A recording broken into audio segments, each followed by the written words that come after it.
All right, we're live. I think we're live. Hi, welcome to the Courageous Freedom Collective.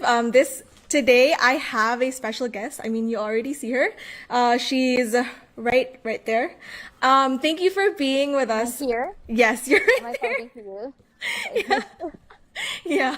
Thank you for entertaining my request, Ate Mika. Like I was saying in the post before this, when I first Ate, I keep calling you Ate. When I first I thought know. when I first thought of building a group for multi-potentialites or people with many passions, she is the first person that I thought of. And I think you guys Oh, know why.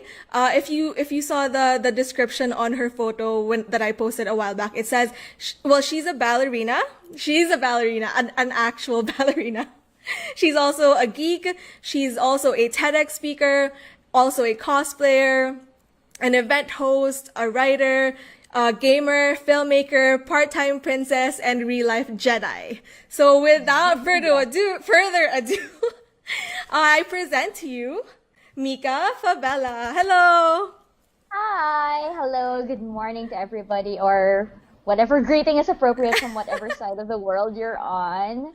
Yeah, And yeah, I really like your term multi-potentialite because it gets really, really tiring to say, oh, I'm a dancer, performer, I'm a writer, producer, yes, I potentiality. understand. I understand that feeling. But I mean, the thing about you is that you're actually good at what you do, and some people, I myself, I feel like sometimes I have an imposter syndrome. I don't really call myself this or that just because I don't think I'm good at it. So I'm just interested. So I know that you're excellent at what you do. I've seen you host, and I haven't seen you dance, but I mean the fact that you trained with Philip, I can't remember, I don't know the name, but I Yes, know that you Ballet trained Philippines. Ballet Philippines. I know that you trained professionally, so that means you're good as well. So yeah, I wanna hear how you do it, what your story is, you know. So do you wanna tell us, you know, how you got started, or siguro like a general overview of what your life is like as a person with many passions? Well, okay, I guess it really started. I'm trying because when I saw like your list of questions and stuff, I was trying to pinpoint at what point could I call myself a multi-potentialite. And you know what? I think it was just really grabbing opportunities that were there that presented themselves. If there was something that I was interested in, I joked about it on a Facebook post once wherein I said, um, that the discipline in dance can carry over from one place to another, but the actual answer is that whenever there was something and there was money involved, I was like, yeah, sure, I'll do it. And in some ways it's a it's the middle of both, because I know that you could just say yes, sure, if there's a gig, if there's a quick gig or something, you could just say yes. But I realize now that there's also like specific kind of people that you know um that can only go through this career path. It's because it is challenging. It is challenging juggling so many different things. And when I talk to my friends that are in like stable corporate jobs, they're like, I can't do what you do. I like they're like I don't understand. I can't do what you do. How do you do it? How do you do so many things? At the same time, I'm like thinking to myself, how do they do it? Because like for me, staying in one place, staying in one job for me, I can't do because I did try that. Once upon a time, I was working in sales and marketing and IT, and I worked there for like a year and a half, I believe, a year and a half or two, and I could not. It was like one of my most miserable, it was one of the most miserable times of my life, and I think it was because I was staying in one place. Yeah. Um, so yeah, like when I did a little bit of self-reflection, I think part of this was also because of my background. I mean, as a kid, we kept moving from one place to another. Like I was counting how many houses I've lived in. I lived in 17 homes. That's crazy. So How, yeah, that's yeah, crazy. How is that like a thing? um, I guess it's because like so we were just renting homes, and there came a point in our lives where in every year we would just move houses. So like yeah, when I was analyzing my background, I realized that I have a very weird sense of permanence. Like I'm very quick to adapt. I'm very quick to change, and I think part of that is because of that background. Just because we were brought up to expect, so the unexpected. We were expected to change almost every year. So suddenly, when I had to stay in one place, it was weird. Yeah. It was somewhat for me. It was somewhat boring. At the same time, it's just so weird. It's like, why am I not rushing from one place to another? So I think my upbringing Oh, that contributes makes to sense. that. Yeah, I think my upbringing contributes to being a multi-potentialite because like suddenly I'm in one profession and I'm like, no, I can't just be doing this. I have to be doing something else. And then when I'm in that other thing, I'm like, no, no, I can't just be doing this. I have to do something else too. So I think like my background contributes to me being a multi-potentialite. And then second is because, well, jumping off from that tangent, I think it's also because I easily get bored. I mean, I notice it like even something so simple down to like my gym routine. I don't like subscribing to like one gym. Yeah. So like I'm usually on like an app that allows me to work on different gyms. I mean like something like that, little ticks in my personality that show that it's really not just one path for me. I like jumping around, so to say. Um, how did you deal with that awareness, or is it just was it supernatural for you to just want so many things, or was there ever a time that you felt like people are telling you that you can't be all those things, or like that the phrase "jack of all trades, master of none," and so how do you deal with that? Being how do you bec do you think that you can't be super good at one thing just because you like a lot of things? Absolutely. You know what? That was my number one fear. That was my I was so scared that I was going to be a jack of all trades and an ace of none. So I, I mean like I will admit, I mean you say I do know that like with professional ballet training, I am better than like say, the average person taking ballet because it does take several years to get that skill. But I do know that I wasn't the best at all. So I think part of that, and I knew that I wasn't gonna get to like principal dancer status. Part of which because I also started ballet late, so it was a physical, anatomical thing. So there was that, but I had skills in ballet, and I did study dance also in university. So I knew that I could apply those skills somewhere else. And first, out of necessity, and like because I felt the need to earn money, as you guys know, dancers aren't exactly the richest profession in the world. I went into sales and marketing at IT, and I dipped my foot into corporate, and then like from there, then I realized I didn't want to do corporate. I went into teaching ballet, and I got like my certificate there and everything. When I got it back into university, that just opened so many doors for me because when you take free electives, they're usually meant to complement your course and everything. But these free electives that I took were kind of like pulling little pieces of me going, oh, this is interesting, this is interesting. And Yeah, so that's I me started, in college. yeah, Okay, I can relate. Yeah. You just are genuinely interested with a lot of things because you're curious like how does this work, I don't know if you feel that, but I feel that. Sorry, the camera. exactly. Exactly. That's exactly I think what happened to me because like I always say that you'll rarely find a topic that bores me.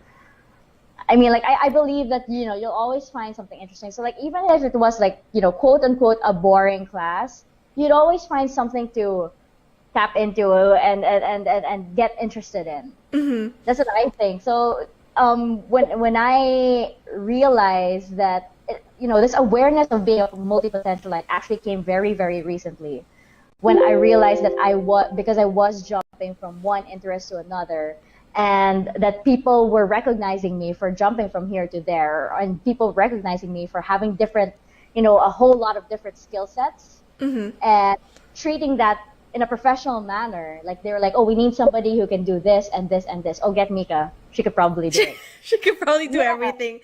yeah.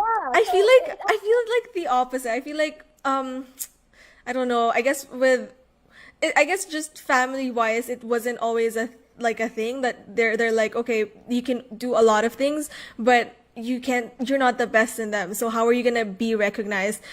But I guess you're right. Like there is a certain kind of recognition when you're a generalist because they recognize that you can do a lot of things. So yeah. I think especially in today's world.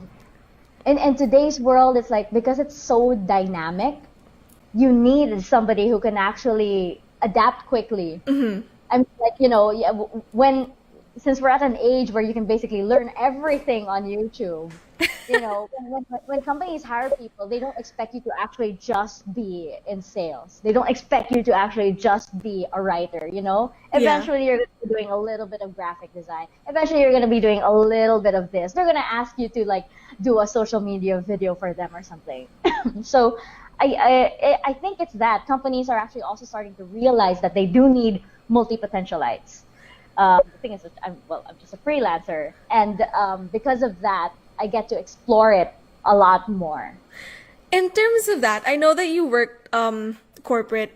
Do you have siguro sorry, do you have an advice of I thought we were gonna speak strictly in English. I'm like, well, I am Filipino and after all. So do you have any advice for like people who want to pursue other things? Like would you advise them to get a job that explores a lot of things, or would you advise them to do freelance, or is there like a certain kind of like path that you follow, or is it just just say yes to opportunities?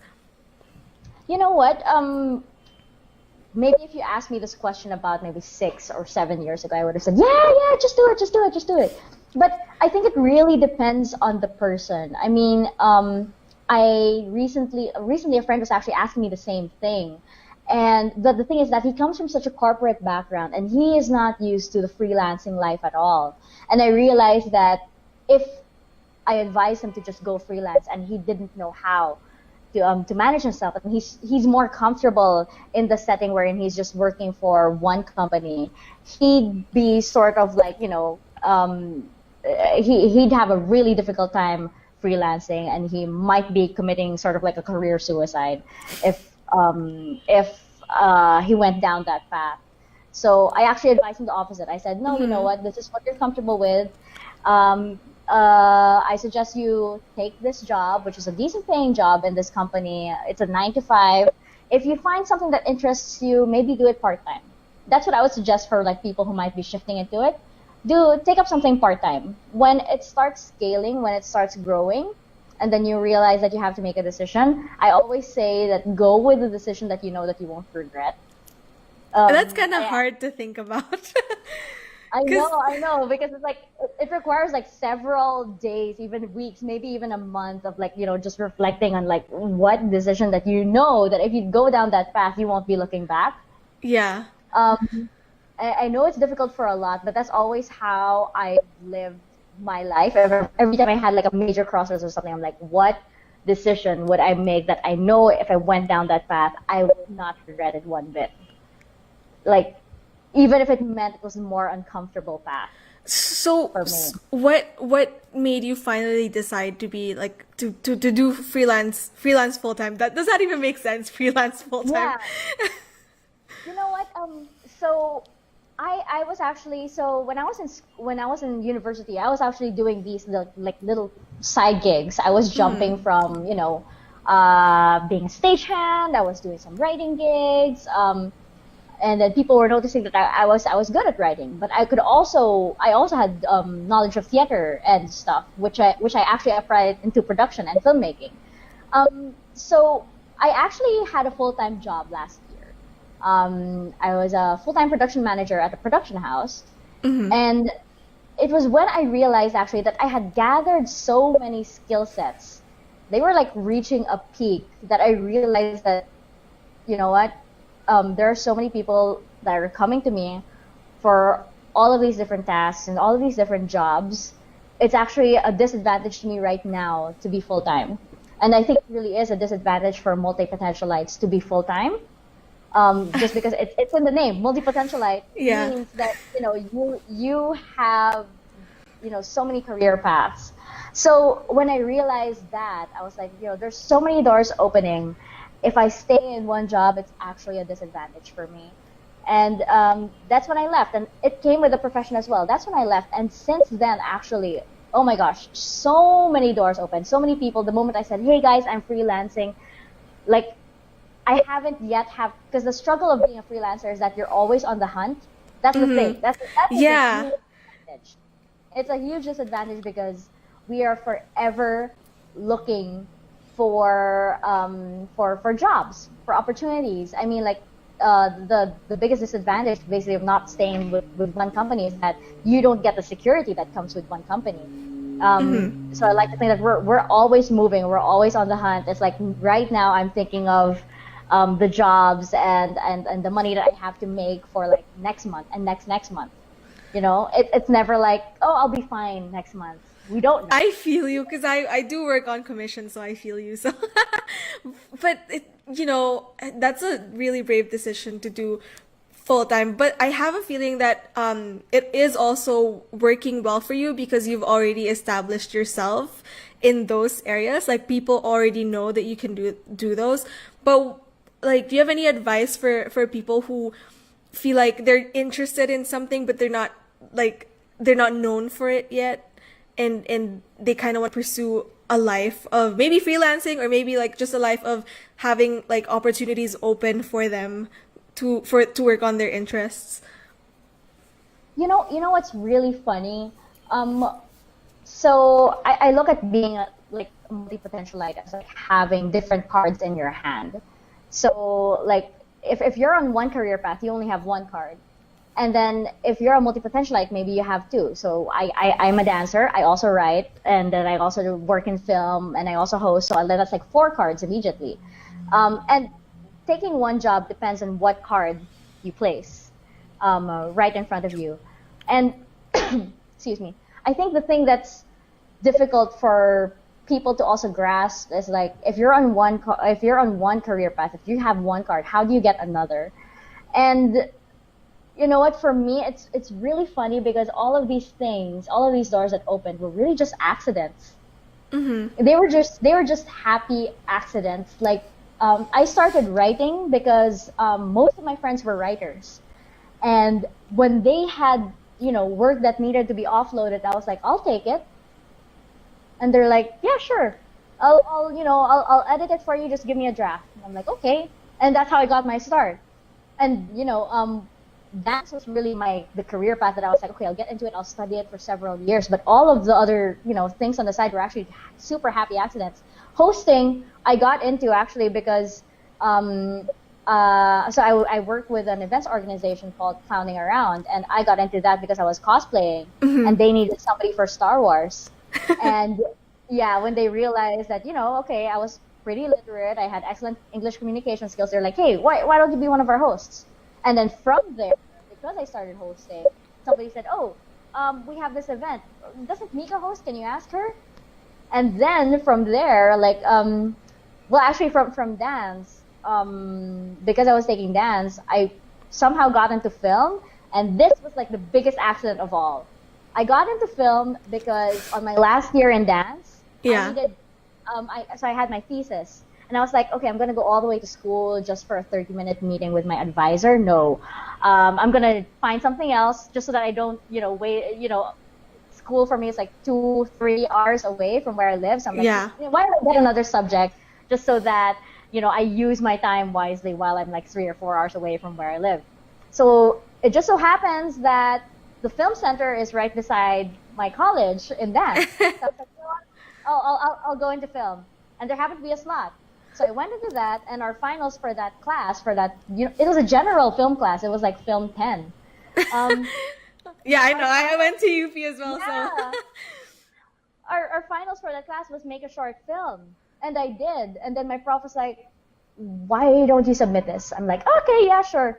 So I did. And then it happened to get shortlisted in one of the biggest film festivals here in the Philippines. Yeah. So I was also like I know that you posted about it once, and then when I saw like the story about it, that you weren't even like trying to you weren't even trying to apply, submit it to the film festival, but then that's pretty great.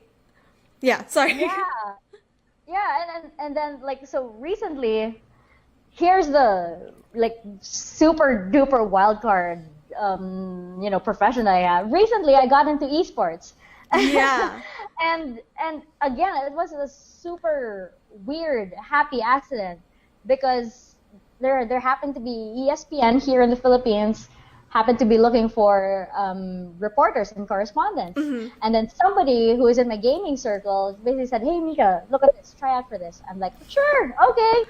And I did. And I was next to people who were so much more skilled than I am. I'm like, I barely had my foot dipped into esports, and you had these people who were like veterans for so So many you years. just started gaming? I thought you've been gaming for a while.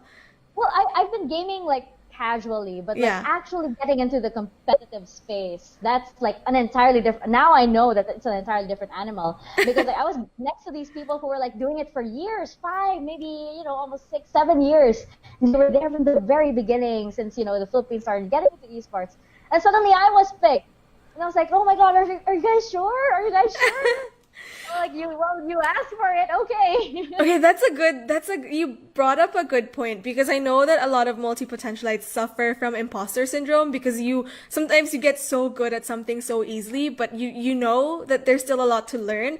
How do you deal with the imposter syndrome or feeling like, I don't know, you're not good enough, or you're like, maybe you don't have what it takes to do a certain job? Well, okay. I'll be honest. I think I got to this point because of the imposter syndrome. Fake it until you make it, and that's actually what I did. It's like I never actually took film, but I just kept working in production until I actually knew how to produce a video. I never actually took any hosting workshop or whatever, but I just kept doing it until I was familiar with it.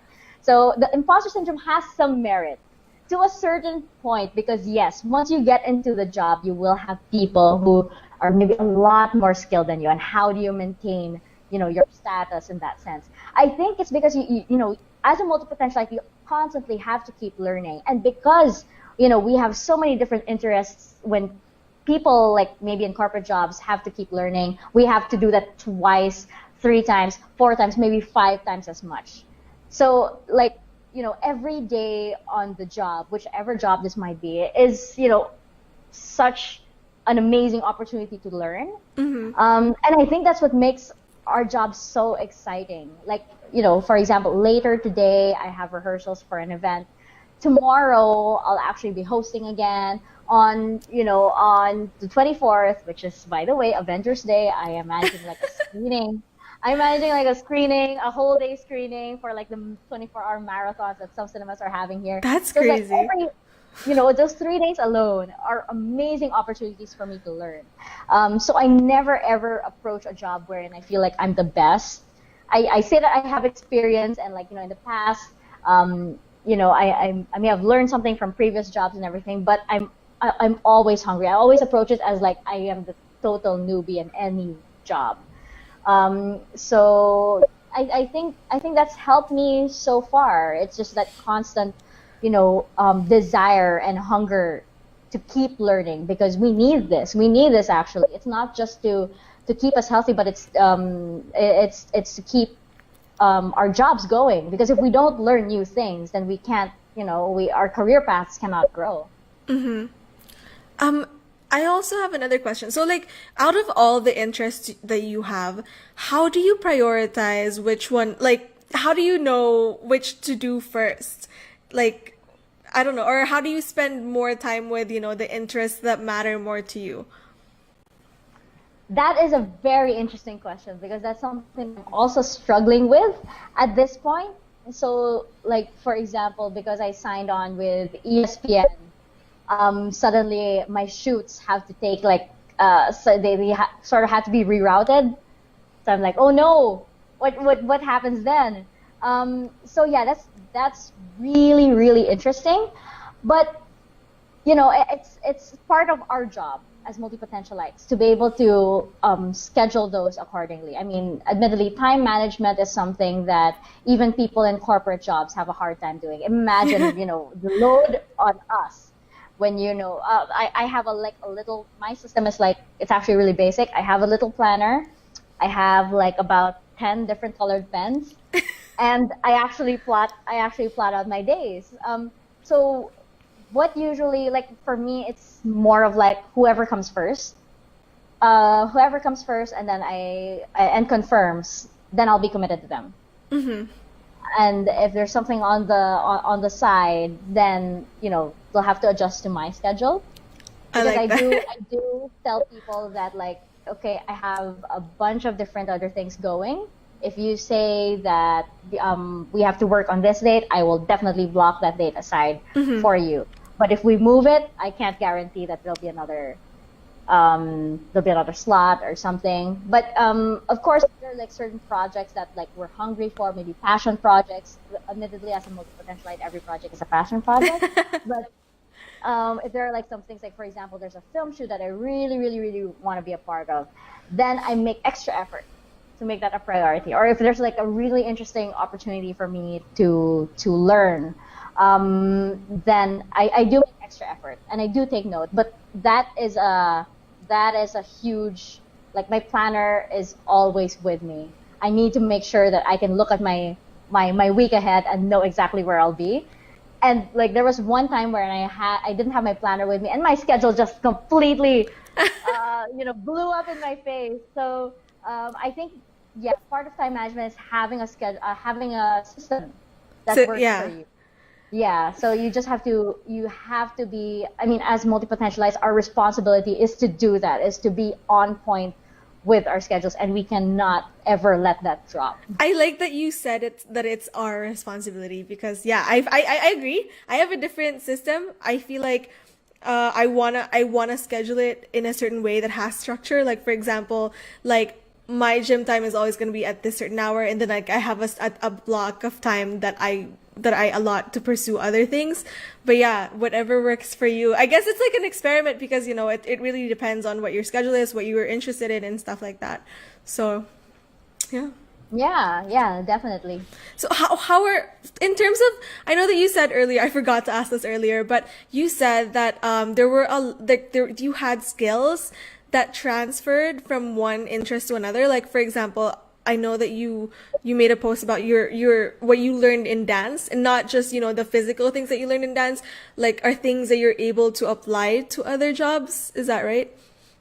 Yeah, yeah, definitely. For example, in dance, I mean, it's not just looking pretty in a tutu on stage. There's a whole lot of things going on backstage. You have to know the sequence. I mean, like, while I was dancing, I was looking at the stage hands. I was like, what are they doing? Okay, they're getting all of the props ready. Okay, that's how they fix the props. There's this kind of system. There's a table with a system. So Act 1 has all of these props over here. Act 2 has another table over there. And then I was looking at how, like, the stage manager, the overall stage manager, had this like headset, and he had his clipboard with him all the time, and then he was like, bossing people around. He was like, all right, we're changing this set. I'm like, okay, that's really interesting. He's like the big boss backstage, and we don't see all this because as this is happening, we're changing costumes, we're retouching our makeup or something, or icing our feet or whatnot. And then, funnily enough, that's the same thing that I do right now as a production manager or as a producer. When I'm on shoots, I'm that person now with a clipboard, mimicking what the SM did so many years ago at the stage right side of CCP, of the Cultural Center of the Philippines. And now I'm that person because I saw that person doing that. I got interested in it, and now I get to apply that. At the same time, in dance, it's like when you're in a rehearsal, we have this thing that, like, whoever is the choreographer or whoever the director is, they kind of see everything. So like you know how, okay, there's just like there's this kind of like an ongoing joke that's like, if you're in the very back of the corps de ballet and the director is like looking at somebody totally opposite side, they have eyes at the back of their head and they will see you. How do they do Then it? yeah, it's kind of like that, and somehow they do. They'll be like, the director will be looking at me, and I'll make a mistake, and they'll be like, Mika, I saw that. I'm like, how? But I realized that, like, that skill, that awareness, that kind of peripheral vision is so important, especially in production, especially if you're working on like a commercial, a huge commercial. You have to know, like, okay, your talents are over there. What is happening above you as the crane is going up? Uh-huh. I realized that kind of awareness, that kind of spatial awareness, which is so innate in dance, suddenly gets transferred to production. Yeah. At the same time, if you're hosting, that spatial awareness, the kind of blocking that they teach you in dance, it's automatic to me. And it's something that I took for granted in dance. It's like, okay, you're facing this way, here's where you look longer, and then as you walk, you're doing this. And That's then nice. people will compliment me and say, hey, you did really well in your blocking. I'm like, I did? And that's something I didn't realize, because as a dancer, it's automatic. I mean, it's what you do. And, it's something that other hosts may not get because they didn't have that dance training. They weren't trained on, one of the biggest stages in the Philippines. So there's that. And then as a host, you have this sort of manner, you have certain skills that help you, that translated to me being an esports correspondent. Yeah. So it's all connected. And like I said, especially in the world today, it's so dynamic. All of these skills eventually merge and form a group such as ours, and we get to actually get we get to have our cake and eat it too, because of that skill, because of that very special skill. It comes at a price, such as time management problems, and because we're always on the hunt, we're freelancing, but that is the best for me for being a multi-potential. Like, we get to have our cake and we get to eat it too. I like that. This makes me think that even if you make I guess what you think are wrong choices in life, because for example, you went to a path and pursued it, and then you realize, I don't want to do this anymore. Like it's not really a mistake, because you have learnings that you take from whatever that experience is, and then you transfer it to another one. So I wanted to know, I know that you started late in dance. What would you advise for people who are starting late in terms of pursuing a passion? Because I know that, some opportunities open up and we're always looking for new things, looking for new things to learn or to pursue. So, and even as we grow older, it's still the same thing over and over. So what about the people who are starting late in terms of finding out that they're passionate about a certain thing? When it comes to passion, the saying is true. I believe that it's never, ever too late. Because if you think about it, the passion, you're falling in love. Who says it's too late to fall in love, right? It's never too late to fall in love. I think the challenge is just that as we age, like for example, I'm 30 right now. You don't even look 30. Thank you. And I am guilty of this too, because as we age, we tend to sort of have this air around us. I'm 30, I shouldn't be doing, the menial jobs. I'm 30, I shouldn't be learning from somebody who's, 20. And I think if ever you are starting late in a certain passion, you have to accept that. You have to accept that there will be people who maybe might be younger or something, that you will eventually have to learn from. And I know that it's a constant problem, because let's face it, as a professional, maybe you want to be able to present yourself as no, I'm the best, that's why you hire me. But there will be times where you have to humble yourself down. So I think in starting late, that's one struggle, because I also do know several people who maybe want to present themselves as no, I am the expert, I know all of these things. And when they're proven wrong, suddenly there's friction there. So in starting late, there's that. Always remain hungry, even if it means you're learning from a 5-year-old or a 6-year-old. Because in being a part-time princess, I learned so much from 5 and 6-year-olds. My gosh, it's amazing. She's literally, guys, she's literally a part-time princess. Some days she's, wait, who have you been? I know you've been Ariel once, right? Yeah. So again, I'm part of a group that we organize events, and a lot of those events are actually princess parties. So I've been everybody except Snow White and Elsa, for obvious reasons. I've pretty much been everybody, and my absolute favorite is Moana, because she's such a dork.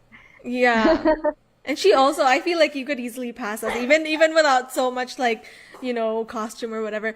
I also wanted to know when do you know if it's time to say goodbye to a certain passion?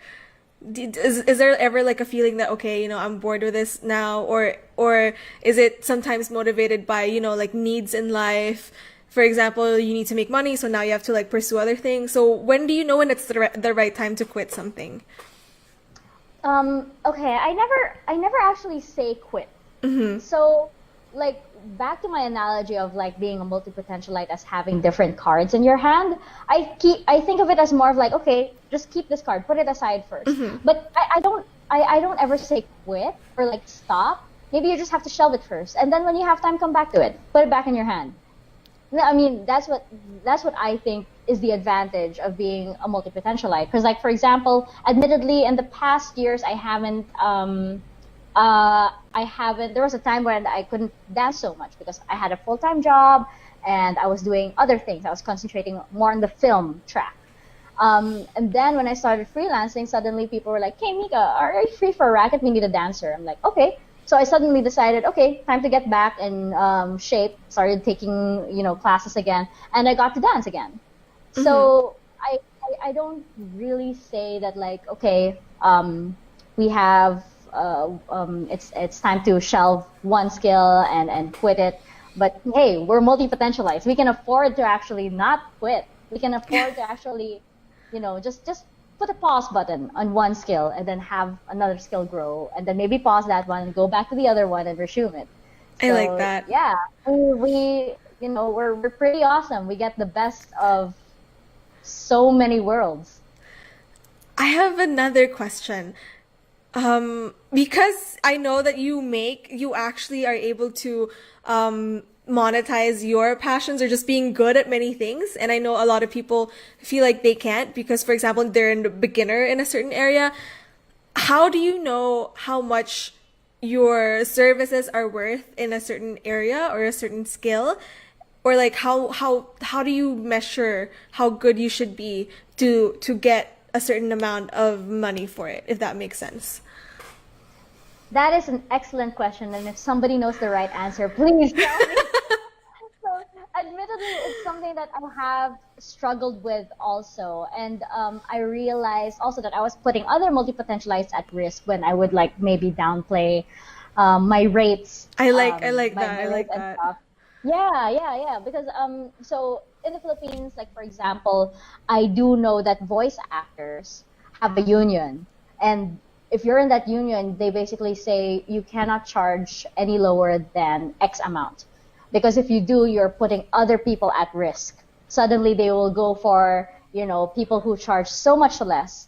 And it downplays the profession. Yeah. As it does also with multi-potentialites. So I think part of that comes with, I got into all of these different career paths at a time when, they were just blossoming. But I think now people are more familiar, people are more aware of professional rates of different professions, like for example, like being a host or being a dancer performer. They're more aware of what they have to spend. So, well, times are changing, and so part of that I think comes from experience. I do change my rates for different clients. Like for example, if you have something that's a little more artistic, and admittedly there's not a lot of funds connected with artistic endeavors, then I will charge X amount. If there is a corporate event and it's this kind of corporate event where they have this, then we actually have a different rate as well. If it's just a child's birthday party, come on, it'll be Yeah. it'll be awesome just to make them happy. Then I charge X amount. There you go. There you Sorry. go. Yay. So, Because my camera only lasts 30 minutes. We've been talking for a while. oh, is that?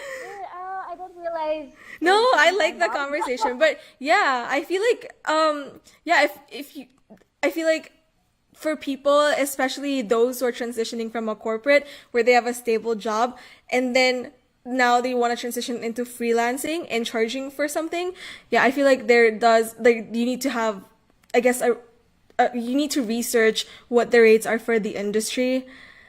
And I feel like in terms of imposter syndrome, it's just, I don't know, like opportunities usually just come for those who are bold, for those who will take the opportunities and say yes.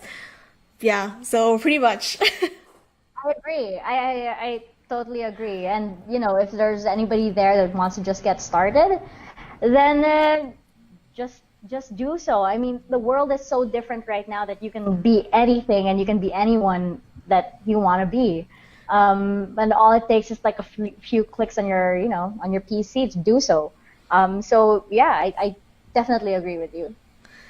Well, do you have like, I guess, one last piece of advice, like your best advice for people who for multi-potentialites? And I guess for the like what is after that? What is your number one fear about being a multi-potentialite, and how do you think like you can how do you think people can overcome that kind of fear?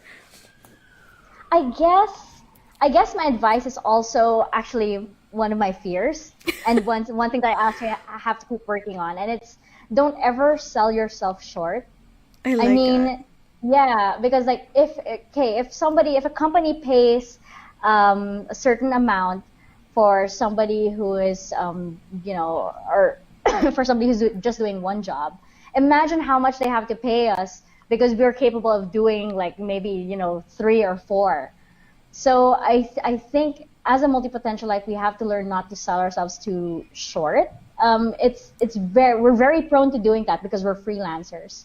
And as I'm saying this, I'm actually talking to myself. I'm also talking to myself. So yeah, I think we've there comes a certain point where you'll have gathered enough experience. I mean, even if it's not enough experience in each of those fields, you have gathered enough collective experience in a little bit of these fields. You're like, you're a sampler tray. Who doesn't love Yeah. those? Oh, I You love get a little those. bit, yeah, Yeah. you get a little bit of everything and not too much of one thing. So And yeah, honestly, they save a lot of money for hiring you right. I mean, because they don't really need an expert for most things. exactly. So we are so skilled, and companies would actually pay so much to have people like us on their team. So I think we have to remember that, just because we're freelancers doesn't mean that we are beggars. We are not. So yeah, that is also something that I do have to struggle with because I do have a bit of an impulsive syndrome when it comes to that. I usually, I'm the type that says, yeah, gee, sure. And I ask questions later. So it's something that I do have to weigh, especially when there are when you have conflicting schedules. Which one do you prioritize? So remember that your time, because we are multi-potentialites, our time is so important, and we should never ever take our time for granted. I like that. Thank you so much for sharing. Thank I you. learned a lot, especially on don't sell yourself short. I mean, that's been a struggle of mine as well. Like basically, whenever you're a beginner, I mean, we are pretty good beginners, if I may say. Like even if we're Yeah, just no, we beginning, are. yeah, we learn too quickly, and then we're always kind of learning on the go. So like when you start on something, you're not really starting from scratch because Mm-hmm. you already kind of learned a little bit from here and there. So yeah, thank you so much for all that advice. I feel like, doing this series on multi potentialites, like I feel like you're the probably like the perfect example that I could I could give, like because you really embraced being one.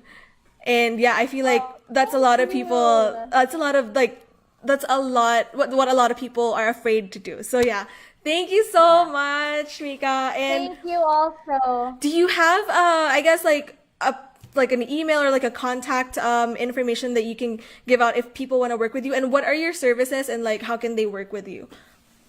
Okay, so I actually do reply on social media. I do reply on random PMs as long as it's not crazy or something. So I am at Mika Fabs everywhere on all social media. So that's at MikaFabs. So that's at Mika Fabs everywhere. So actually I do reply to DMs, especially if it's a work related DM. So yeah, don't be afraid to send me a PM or something, and then we can chat in detail. So aside from being a performer and a host, I also do write, and I also do a lot of production brand work for corporate for videos if they need social media content, and yeah, if you need like content creator or something, I also do that. Yay. Thank you so much. Yes. And Thank you, hopefully Chris. thank you.